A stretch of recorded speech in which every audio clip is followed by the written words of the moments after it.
Welcome to the Throttle Up Leadership Podcast. Our theme for 2025 is the future of work. Meaning is the new money. In a world shaped by rapid innovation and constant change, the pursuit of purpose and impact has never been more important. I'm Dr. John Dentico, your host, bringing over 30 years of experience in leadership, strategic thinking, and purpose-driven innovation. Here, we tackle the pressing challenges of our time, from the rise of artificial intelligence to the growing need for meaning in the workplace. Together, we'll uncover how leaders can ethically integrate AI to enhance decision-making and keep humanity at the heart of their organizations. Remember, amidst all the technological advancements, in the end, it's always about the people. This podcast is your resource for actionable tools, thought-provoking discussions, and inspiring stories.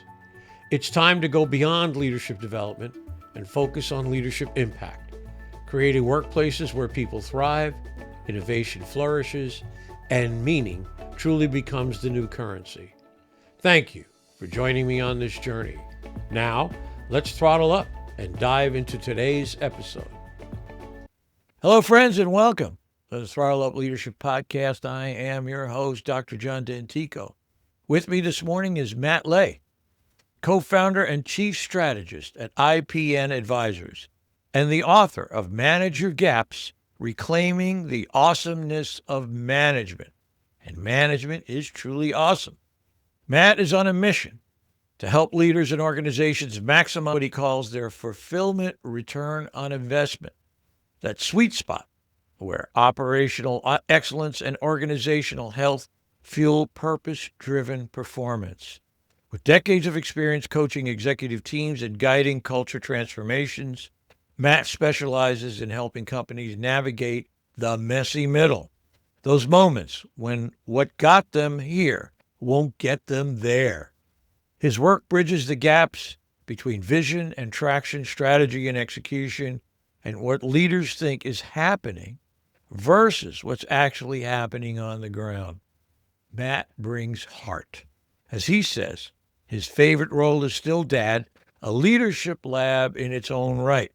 Whether you're a seasoned executive or a team lead facing burnout and ambiguity, Matt's wisdom offers a clear path to reconnect your people, process, and purpose. I am truly pleased to have him here with me on the podcast this morning. Good morning, Matt. How are you? I'm doing well, and I'm pumped up by that intro. If you didn't tell me it was our name, I'd want to meet that guy. Yeah, cool. I know exactly how you feel. It's when I read my own bio, I go, who is that guy? Do I know him? Anyway, I'll tell you what I'll do after this. I will send you a copy. You can put it on your refrigerator downstairs. What do you think? Does that work for you? Thanks. Okay. Matt, let's start off with one of my new questions for this year, and that is tell me a bit about yourself. Where did you grow up? And what were some of the early influences in your life? Where I grew up was, I guess you could say, northern Midwest. So I'm 44 now. I've had 22 addresses in that amount of time. So I moved a lot, and a lot of that moving was when I was a kid. So I think kind of two influences that came out of that for me is the home for me is not a physical place. It's a people. It's the people I feel connection with. And it started out as the other one was like the survival mechanism of having to learn group dynamics and realizing that I really enjoyed that. And that's a lot of the base of the work I do now. I can step into a room 30 minutes or less. I can give you a really solid picture of what's going on with the group dynamics. You put me in your organization for a week and I can tell you that concept you mentioned earlier, fulfillment ROI. Where is it taking too much energy to get things done, operational excellence, and where are you not providing the value or the clarity on the value, that organizational health for people? So that's really formed a lot of how I operate, who I am. I have to tell you, it's great to see someone who comes on to my podcast and talks about management. Everybody talks about leadership, but I love great managers. I think management is an underrated discipline in many respects. One of my greatest heroes is the Moses of management, Peter Drucker, the man credited with creating the discipline of management. So I have to ask you this question. In your mind, how do you differentiate the difference between leadership and management? The simplest way I describe it to people is leadership is about defining the new, and management is about refining the now. That's profound. I would agree with that. Management, to me, is all about efficiency. How do we make the now better? How do we make it more efficient? Mm-hmm. Leadership, to me, is about effectiveness. Is the now working for us or not? Maybe we need to go in a different direction. My favorite metaphor is maybe we just need to take out a clean piece of paper and start all over again because the now is not doing it for us. I'd love to get your reflection on that. Absolutely. So just to sum up the book at the very end, the thing I come to answering the question, if teamwork makes the dream work, what makes the team work? My answer is it's leader roles engaging in management activities or manager roles engaging in leadership activities. It's that capacity to be both. And that's really what does it. It's that ability to step into those organizations that are struggling, either tend to be overled and undermanaged or overmanaged and underled. And in the worst case, they're overmanaged and overled or under and under. It's just figuring out what is the balance. And it's unique for every organization. There's not a one size fits all. There are principles you can bring to the table. Like you need more management if you're larger and you're more complex, but do you need to be flat? Do you need hierarchy? Like how much autonomy do you give? Do you have working teams that are self-monitoring? All of those things can work. My biggest part with it around management is teasing it out to just, management is not a gold star for contribution or tenure. And it is not the JV League of leadership. It is a separate value proposition in an organization that works in tandem with the other two. And if we don't give it that value, we undercut the people who are in those roles, because we tend to almost always say executive and then we say manager. Like those are the roles we give people. We don't actually say leader, except for maybe they're a lead. And that usually is closer or below supervisor on the traditional hierarchy. So the word leader doesn't show up in hierarchy for naming conventions, but manager does. One of the things I help people understand is that if you can't articulate what you do and you can't measure what success looks like, it's really hard to feel successful. And you have to do both of those things. So if we don't define what management is and what managers do for our organization, that messy middle becomes a struggle point for a lot of people. I agree. I want to key off a word that you said because it's so near and dear to my heart, activities.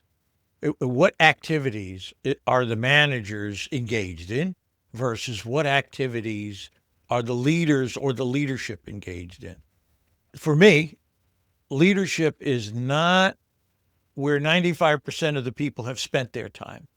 And what I mean by that is in the traits, in the charisma, or in any of the human attributes of an individual. For me, if you believe in that's what leadership is, you're like standing on a train station, waiting for the doors to open as the train pulls in, waiting for the magic leader to get off. For me, leadership is a process. It's a set of practices. It's what people do. And anyone who chooses to take up the mantle of leadership can do it. These are the activities, the kinds of activities that a leader does. I make the differentiation, for example, between leader development, sort of the old school, personal perspective, personal attributes, and leadership practice and action. To me, there's a dividing line. You can train someone, you can give people the training, give people the knowledge. Here's the question. Can you convert that knowledge into practice? Can you do leadership? Can you put the rubber on the road? I absolutely agree. Leadership and management are two sides of the same coin, different sides of the same coin, in the sense that you need both. You have to have both. They're both wonderful processes. I'd love to get your reflection on that. Absolutely. You could use the word behaviors. When you're stepping into it, activities, behaviors, it's the things that you do that define leadership and management, because those are the sets of activities versus the roles that we have as the leader or the manager, which I think are more of the titling space. Leadership is all about working on the future. Management's all about working on the business, and contribution's all about working in the business. And one of my biggest pieces I start with is that management and leadership are both contingent roles. The only role that actually creates the value that goes to your customer is the contributor. That doesn't mean that if you have a leader title, you don't do contribution work, but contribution is the work that creates the value for the customer. Management and leadership are there solely to allow the value creation of the contributors to be done at a more efficient and effective level. If we help our managers understand that that's their articulation of their role, and leaders to understand the articulation of their role, like when I'm talking to managers, you don't own your people's time. They own your time. Your role is contingent on their role. And so helping that sort of flip to help them say, this is why I'm here. And a lot of times we end up putting people into management roles because they were that standout contributor or the tenure, you've been here longer, so you're the more seasoned member of the team. They still lean into that skill set, which is that contribution. And I think the 80-20 principle, the Pareto principle, holds really true in this space, that 20% of the value of a manager and their management activities is that contextual knowledge. 80% of that value, I would call those transferable skills. I think the two big categories for managers are setting up the environment. So giving people scope, you know what your job description is, setting up the processes, making sure they have the right tools to get the work done, and focusing on efficiency, which is not just about doing things faster. It's frankly more about doing things more accurately before you do them faster. And then it's performance. Do people know what success looks like in their daily activities or KPIs? Do they know what the goals are for the future so that they're growing forward? Can they articulate who they are and understand how that affects the work that they're doing? Performance and environment, that's what management does. Leadership has to be in relationship with those two to carry out the work of the organization. Yeah, I agree with a great deal of what you said. No question about it. But I take a little bit different perspective on the word contribution. The leadership model that I started developing 30 years ago has one premise, and the premise is contribution. We get a leadership group together, let's say 8 or 10 people, and we're going to sit down and we're going to do not strategic planning, we're going to do strategic thinking. Okay, we're not looking to solve a problem as strategic planners do, allocate resources. We're looking to define what the real problems are, which many times, as you will know, organizations don't do. They just go along. Okay, this is what our goals for next year. This is what we want it to be. And as I like to say, the halls of business are aligned with the empty carcasses of organizations who didn't ask themselves the right questions, many of which who didn't want to know what the right questions were. So for me, that's the difference. In a strategic thinking, leadership, those two things are hand in glove. What I look at is to say, well, we have an issue. Has anybody got any ideas? Any ideas on what this should look like, where we're going with this? Or what do you see as the issues or the problems facing the organization? I agree with you. Contribution happens in the leadership world, but it also happens in the management world. I think it's two different kinds of contribution. In leadership, we're looking at a big strategic picture. We're guided by, hopefully, a one-sentence, very creatively designed mission statement. This is who we are. This is what we're doing. Mission statement. And that's where our strategy is pinned to that. That's where we're going in terms of how can we be effective as opposed to management. So I see contribution on both levels, just different kinds of contribution. I'd love to get your reflection on that. Yeah, I totally agree. When I wrote the book and individual contributors, the title we tend to give to that role that's doing the work. So that's where I pulled out the contribution. Semantically, the creating opportunity for more value, using that as definitive contribution, leadership, management, individual contributors, all are engaged in it. Contribution is about adding value to an organization. Management is about multiplying value in the organization. Those are different types of contribution. Now, you can be a fractional multiplier. You could come into a team and make it work way less efficiently than if you just weren't there at all as a manager. But your goal is to figure out, how do I maximize the value of the creation of the team in the work that I'm doing? Stand alongside, roll up your sleeves, all hands on deck. If that becomes the norm, that's a management breakdown. Something's happening that's creating too much firefighting. Fight the first fire, but you got to step back and be like the CSI team and say, what caused this?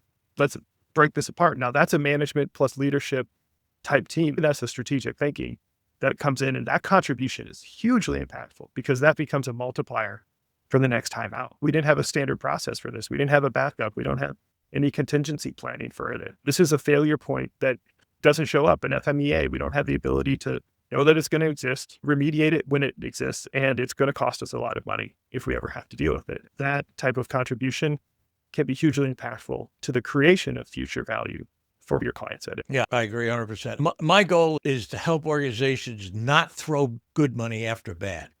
We keep funding the same kind of thing, but what are we getting from it? What's our return on investment here? Nothing. Why? Because it doesn't matter to the mission of the organization. We're spun off in some other world.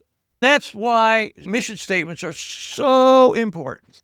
There's a mantra, a reason for being. So I absolutely agree. I want to move on a little bit, if I could, and let's go down the line here. Let me ask you this, because this is something I'm really very concerned with right now myself, and I'm really trying to peel my own onion back, as they say. And that is this: how can leaders use tools like assessments or AI-driven insights without losing the human touch that drives team fulfillment and trust? The whole conversation about AI is at times overwhelming. You've got all these things that are happening, perhaps not for the right reasons. For example, laying off 330,000 people in tech. Why? Inflate the stock price? Yeah, probably. To get the quick money you can get by doing that and throwing it into a greater AI investment as though this is the fountain of youth. This is the thing everybody's been waiting for. I'd love to get your reflection on that and the use of AI as you see it in the world of management as it's developing. I think it's a tool.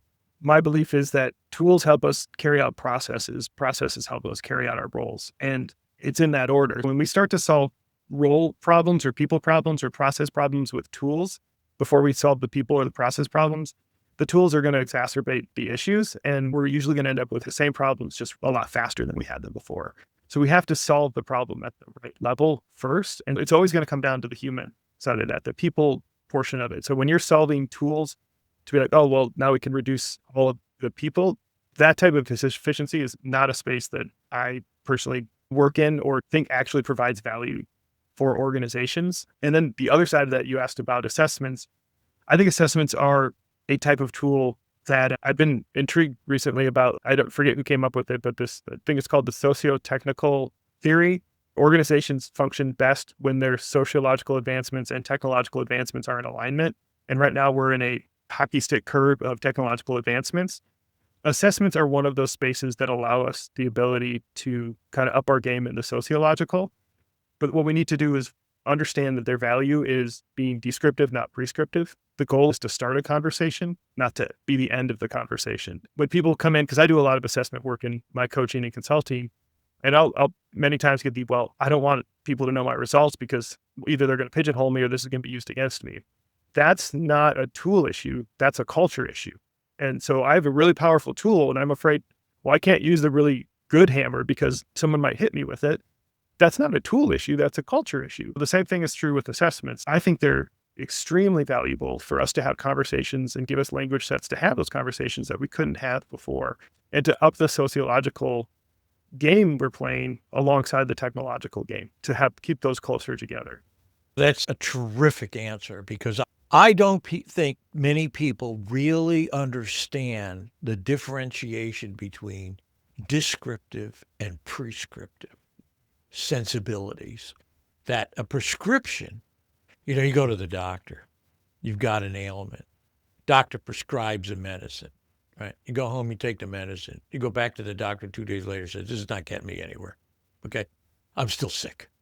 Well, that's a prescription. Now, the description is the individual going back to the doctor and saying, let me describe to you the fact that I am not better using this medicine. That is such a differentiation.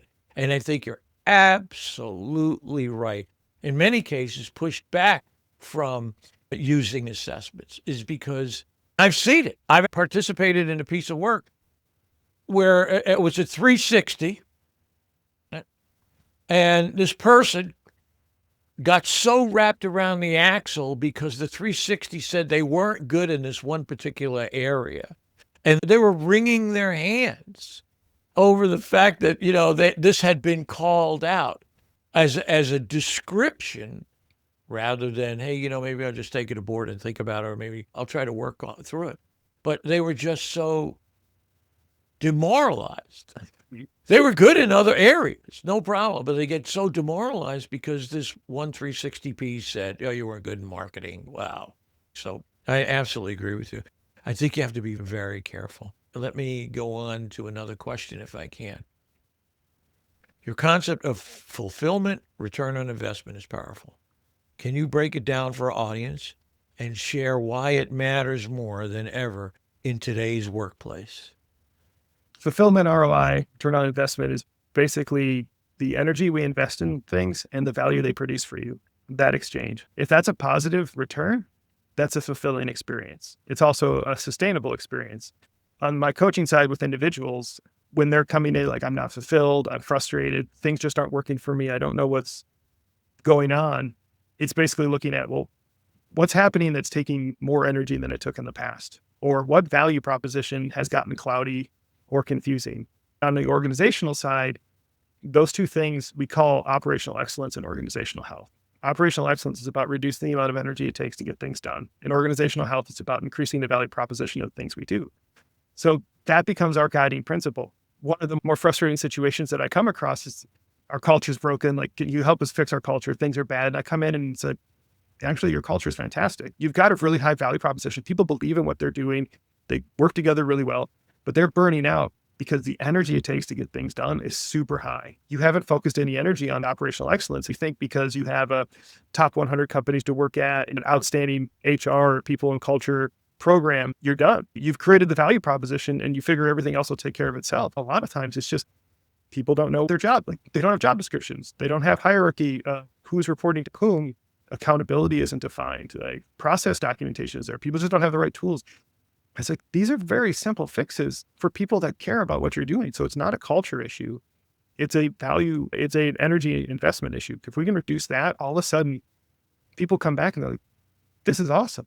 And being able to work on both sides of that line, I think, is the for success for organizations moving forward, because things are becoming more complex versus complicated. Dave Snowden came up with it. It's a 4-box from how do you address situations that are chaotic, complex, complicated, or simple. Complicated is like surgery. It's something you can go to school, get a lot of education in, and become really good at it. Complex is something that you can't solve without a network. You can't solve it without multiple people in the process.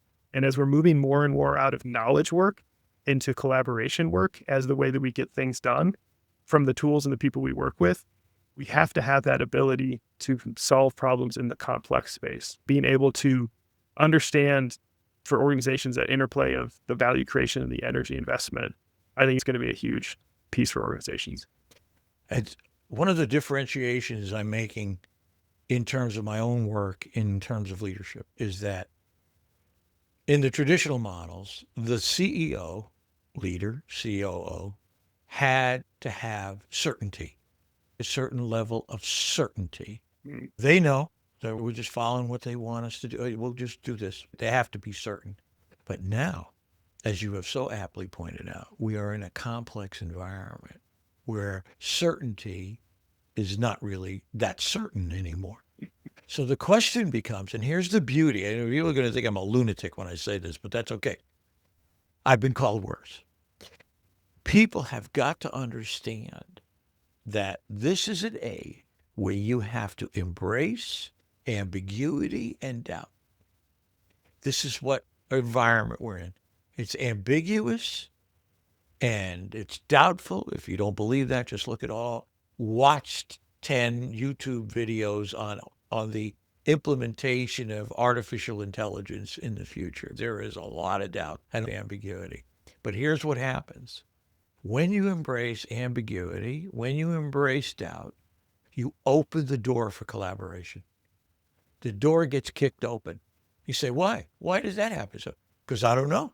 I'm not certain about anything. Maybe if we work together and collaborate, we can find the answer together. We can find our way or learn our way to the future. Any thoughts on that idea? Agree 100%. That ability to be vulnerable, to open up the conversation, to build trust, to invite people. is an absolutely crucial skill. Leaders set the tone for that. Leaders in that vulnerability lead, in listening, leaders follow. Like they should be doing more time to create that space, but they definitely on the vulnerability. And that's going to be a game changer and a deal breaker for a lot of people coming into the workforce. If they don't feel like that's part of the equation, the value proposition goes down real fast. Agreed. And not only that, but if you're a CEO or a COO, in my opinion, who's still working on the certainty model, I have all the answers, or I have to know what all the answers are, I think you're going to have real difficulty in the future because you're not allowing this collaborative environment to develop and evolve where you'd say, man, I don't have to know the answers. I think we just get everybody together and, again, let's see who's got contribution here, who can help us figure out what's going on, either from a leadership perspective, what are the real challenges, what are the real problems, versus management, how do we make things more efficient? How do we take what we've just done, the changes we've made, and really institute it, let it grow legs into the organization and create that efficiency? And the point you made before when you talked about organizations or people burning out, even though they have this wonderful mission and they've built the value proposition, there is nothing in my mind that underscores the value of management more than you have to have the process right so that you are not burning people out. You have to have the right kinds of tools, the right kind of creative or efficiency environment built into the organization so people are not burning out. For me, one of the greatest antidotes to burning out for people is not only the amount of hours that they're working, but the other thing is, and this is the theme of my work this year, meaning is the new money. If people lose connection to where we're going and how I play a role in what the company is doing, what the organization is doing as we move forward, then I'm going to burn out because I don't know. What role do I play? Do I matter? Everybody wants to matter. Everybody wants to have impact. Everybody wants to be heard. At least that's my opinion.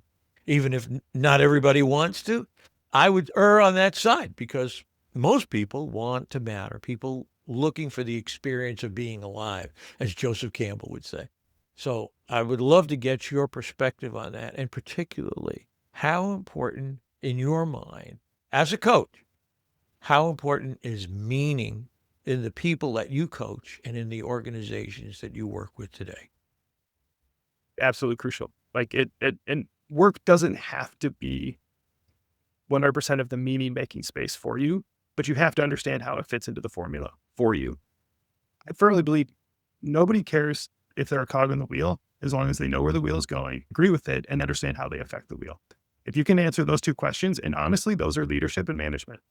Leadership helps you understand where the wheel is going, and management helps you understand how you affect that wheel's motion. For me, why management is so impactful. Management is where your culture champions exist. If you think about the people in your organization who have the most organizational knowledge and accountability, authority, whatever you want to call it, plus human touch of the people actually doing the work, it's not leaders, it's managers. If they don't understand your culture, you end up with a bunch of microcosms of inconsistent culture.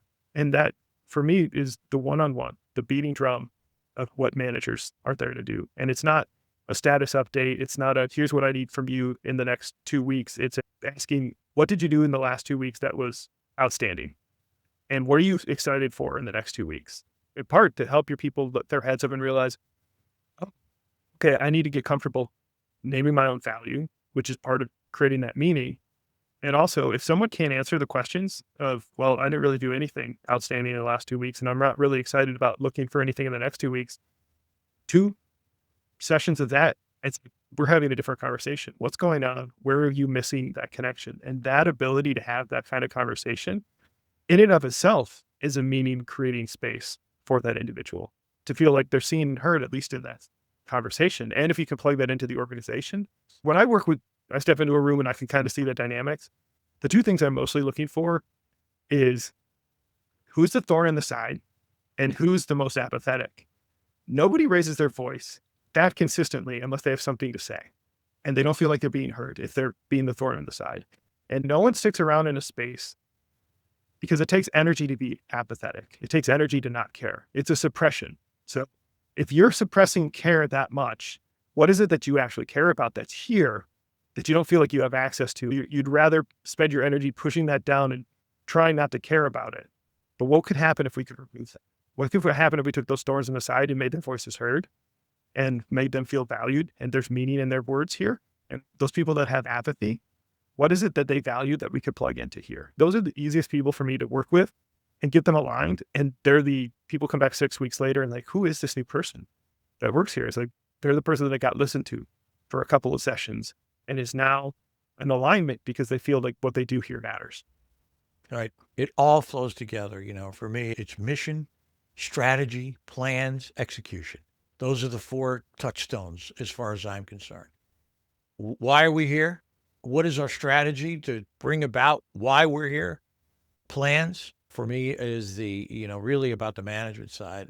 And then how do we execute? How do we bring these things to fruition? Those people, the great managers, I refer to them as the go-to people. They're the go-to people. When you want to know something, usually mid-level, they've been there for 10 years or 7 years. They know how it all fits together. And those people are invaluable to the organization. They know how all the pieces fit together. They become an information or a knowledge node where you can go and say, hey, what's going on here? Oh, yeah, that happened about 4 years ago. We instituted this change. It broke our back. Well, why is that? Then you start to peel that onion back and understand the motivations. You got something to work with as a coach or manager. So I absolutely agree. We're getting close to the end here, and I'd like to ask you this question.